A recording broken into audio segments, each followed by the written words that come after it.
क्या खेसारी लाल यादव हो जाएंगे बर्बाद? क्या खेसारी लाल यादव अब गाना नहीं गाएंगे 3 साल? जी हाँ दोस्तों, पूरी बातें बताएंगे, लेकिन वीडियो में शुरू से लेकर लास्ट तक बने रहिएगा।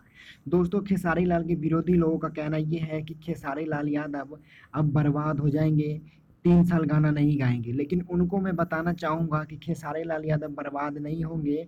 3 साल गाना नहीं गाएंगे तो वो कौन कौन सा गाना है जो नहीं गाएंगे? दोस्तों, खेसारी लाल यादव सिर्फ और सिर्फ एल्बम के गाने नहीं गाएंगे।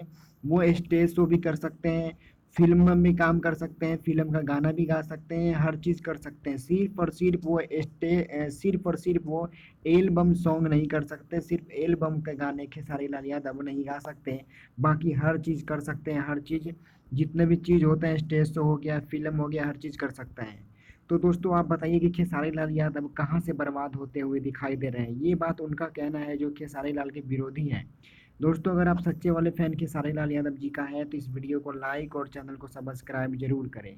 Thank you.